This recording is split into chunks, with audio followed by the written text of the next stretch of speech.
আসসালামু আলাইকুম রহমতুল্লাহি ওয়া বারাকাতুহু। আশা করি আপনারা সকলেই ভালো আছেন। ইনশাআল্লাহ আমি ভালো আছি। আজকে এই ক্ষুদ্র মৌমাছির বক্সটা আমরা কিন্তু সেল দিয়ে রেখেছিলাম। সেলটি দেখবো বের হয়েছে কিনা। আর যদি বের হয়ে থাকে রানীটা কিরকম হয়েছে সেটা আপনাদেরকে দেখানোর চেষ্টা করব। ইনশাআল্লাহ সেলটা দেখেন, এই যে মাঝখানে একটা সেল ছিল, সেটা থেকে রানীটা বের হয়েছে। এটা তো অবশ্যই আপনারা দেখতে পাচ্ছেন। সেলটা থেকে রানীটা বের হয়েছে। এখন আমরা রানীটা খুঁজে দেখবো রানীটা কিরকম হয়েছে। যেহেতু সেলটা ভালো একটা সেল ছিল, বড় একটা সেল ছিল, সেহেতু রানীটা ইনশাল্লাহ ভালো হয়েছে। এখন আপনাদেরকে দেখাবো যে রানীটা কিরকম হয়েছে। আসলে আমরা বক্স আলাদা করার পরে এখন পর্যন্ত আমরা কোনো বক্স চেক দিই নাই যে রানী কিরকম হয়েছে। আজকে চেক দিতে আসলাম, রানীটি চেক দিব যে প্রত্যেকটি বক্সে রানীটা হয়েছে কিনা সেটা দেখার চেষ্টা করব, এবং রানীটা হইলে কিরকম হয়েছে সেটা দেখার চেষ্টা করব। এখন আমি আগে দেখতেছি, আমি দেখলে অবশ্যই আপনাদেরকে দেখাবো। অবশ্যই ধৈর্য সহকারে ভিডিওটা দেখেন, নাহলে হয়তো আপনারা অনেক কিছু মিস করবেন। দেখেন এখানে একটা সেল ছিল, নিচে রাখছিলাম হয়তো আগে কেটে, কিন্তু মনে নাই বের করতে। আজকে সেই সেলটাও দেখা যায় ইনশাল্লাহ ভালো।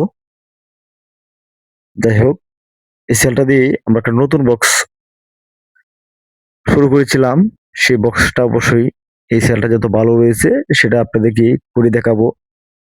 এটা কিন্তু এখনো আমি এই বক্সের ভিডিওটা দেই নাই, আর বক্সটা কোনো মাছিও দেয় নাই। এটা নতুন একটা পরিকল্পনা। দেখেন সেলটা কিন্তু খুবই ভালো, সুন্দর একটা সেল। সেহেতু এটা পরিকল্পনা দেখার জন্য আমরা সেই বক্সটা করবো এই সেলটি দিয়ে। হয়তো আজকেই করব, এটা দেখার পরে করব। হয়তো এই ভিডিওতে এটা দেখাইতে পারলে হয়তো পরবর্তী ভিডিওতে আপনারা দেখতে পারবেন। যাই হোক, আমরা আগে রানিটা বিছাই, রানিটা কিরকম হয়েছে এটা আগে দেখি। আপনারা যারা ক্ষুদ্র মৌমাছির বক্সটা সেল দিয়ে বক্স করছেন, আমরা কিন্তু প্রতিটা বক্স থেকে আগে কিন্তু মেইন রানীটা সরায় নিয়েছি। পুরান রানীটা যেটা, সেটা দিয়ে আমরা একটা আগলা একটা বক্সে দিয়েছি। সেটা একটা কার্যকর রানী, সেটা আমরা নষ্ট করতে চাই না। অনেকেই রানী নষ্ট করে দেয়, বলে যে পুরান রানীতে মধু কম হয়, কাজ কম করে, বা এটা একটা মেয়াদ আছে, রানীর একটা মেয়াদ আছে, কত বছর পর্যন্ত রানী বাঁচে। একটা রানী কিন্তু 3 বছর পর্যন্ত বাঁচে।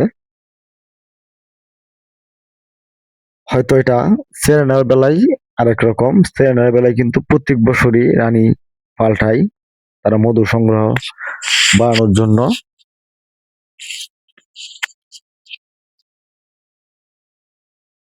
তবে সরি, আপনাকে ভুল বলছি। মেলিফেরার বেলায় রানী পাল্টায় প্রতি বছরই, কিন্তু সেরেনার বেলায় কিন্তু পাল্টায় না। সেরেনার বেলায় জু, দেখেন এই যে আমার ভাতিজা আসছে মধু কাটতে, একটু মধু ভেঙে দিলাম, এক্সট্রা একটা ফিতা ছিল সেটা থেকে ভেঙে দিলাম।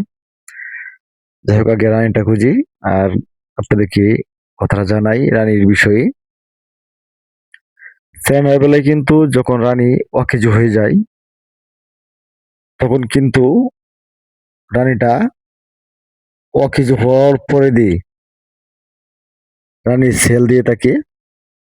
সেই সেলটা যে কোনো মুহূর্তে হোক, সিজনে হোক অন সিজনে হোক, প্রত্যেকটি রানী অকেজ হয়ে যাওয়ার আগে কিন্তু যখন দেখে যে রানীটা দুর্বল হয়ে গেছে, সে নিজে নিজেই কিন্তু সেল করে। কারণ সে জানে যে তো আমি অকেজ হয়ে গেছি, আমার সহশক্তি কমে গেছে, হয়তো আমাকে আমি মরে যাব, কি আমাকে অন্য মাছি মেরে ফেলবে, এরকম চিন্তা ভাবনা কিন্তু তাদের মধ্যে আসে। সেহেতু নতুন রানীর সেল করে, করার পরে দেয় যখন নতুন রানী সেল করে, তখন কিন্তু অন্য মৌমাছিগুলো, কর্মী মৌমাছিগুলো কিন্তু রানীটা মারে। মারার পরে দিয়ে নতুন রানী হয়। এটা যে কোনো মুহূর্তে হয়, এ নিয়ে আমরা চিন্তা করতে হয় না। আর মেলে ফেরার বিষয়ে যখন চাষি দেখতে পারে যে রানী ডিম কম দিচ্ছে, তখনই কিন্তু সেটা তো কিন্তু রানী সেল দেয়। এবং এইভাবে তারা করে না, তারা কিন্তু প্রত্যেক বছরই রানী ডিম দিলে নষ্ট করে, না দিলে কিন্তু পুরান রানীটা মারা ফেলে। সেটা মধু বেশি নেওয়ার কারণে। কিন্তু সেরেনার বেলা কিন্তু আমরা এরকম করি না, আর করার প্রয়োজনও হয় না। যাই হোক, আমরা এই রানীটা দেখি, কথাটা তো বুঝলাম। আমরা যখন রানীর বক্স থেকে রানী আলাদা করি, রানী সেল দিয়ে বক্স করি, তখন কিন্তু আমরা শির হওয়ার জন্য বক্সটি খুলি, সেখান থেকে রানীটা বের হয়েছে কিনা সেটা দেখি। যদি বের হয়ে থাকে তাহলে কিন্তু আমরা মিট করার জন্য সুযোগ করে দেই। আর দুধ দেখি যে না, রানীটা বের হয় নাই, কি বের হয়েছিল রানীটা পাই না, তখন কিন্তু অন্য চিন্তা ভাবনা করি। কারণ আমাদের কাছে তো অনেক বক্স থাকে, একটি বক্সে যেমন এখন আমার এই বক্সটা একটা সেল থেকে রানীটা বের হয়েছে, যদি না পাই পরবর্তী যে সেলটা দেখছেন আপনারা, সেই সেলটা কিন্তু এটা আমরা দিয়ে দিব। আর যদি রানীটা পাওয়া যায় তখন কিন্তু এই সেলটা দিব না। যাই হোক, রানীটাকে বিছানোর চেষ্টা করি, আপনাদেরকে দেখানোর চেষ্টা করি। এখন পর্যন্ত কিন্তু আমি রানীটা পাই নাই। এই ফ্রেমটার নিচের যে ওটা এটা নষ্ট হয়ে গেছে, তাহলেও সমস্যা নাই, এটা চলবে। যাই হোক, আর একটা ফ্রেম রয়েছে, আর একটা ফ্রেম দেখে আমরা পরবর্তী সিদ্ধান্ত নিব। তবে লাস্টের ফ্রেমে হয়তো আমরা পেয়ে যেতে পারি ইনশাল্লাহ। কারণ রানীটা যত নতুন, সেটা কিন্তু আবার পাইলে কিন্তু পলানোর চেষ্টা করে, সেহেতু জায়গার চেষ্টা করি। দেখেন, এটা কিন্তু আমাদের বক্সের শেষ ফ্রেম। দেখেন, এটা কিন্তু শেষ ফ্রেম। এই ফ্রেমে এটা পাইলে তো পাইলামই, না হলে সেলটা দিয়ে দিব। অবশ্য ধৈর্য সহকারে দেখেন।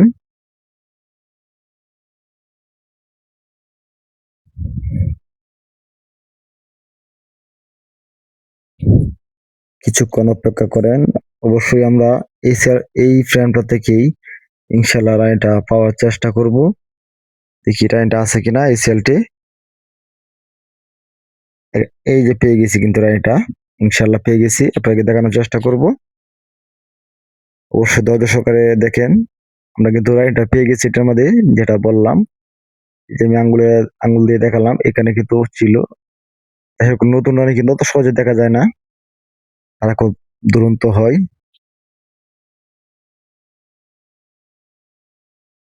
আপনাকে ভালো করে দেখানোর চেষ্টা করব, একটু ধৈর্য ধরে দেখেন।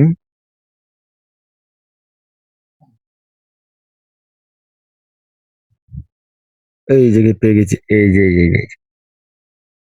এই যে এই যে দেখেন, আমার আঙ্গুলের সাথে সাথে কিভাবে দেখেন দৌড়ে। যাই হোক, আর সেলটা দিতে হবে না। দেখেন, যেহেতু রানিটা পেয়ে গেছি, এই বক্সটা আমাদের কনফার্ম। সে বলে আজকের মতো বিদায় নিলাম এই ভিডিও থেকে। দেখা হবে পরবর্তী অন্য কোনো ভিডিওতে। ভালো থাকুন, সুস্থ থাকুন, এই কামনা করি। আমার জন্য দোয়া করবেন।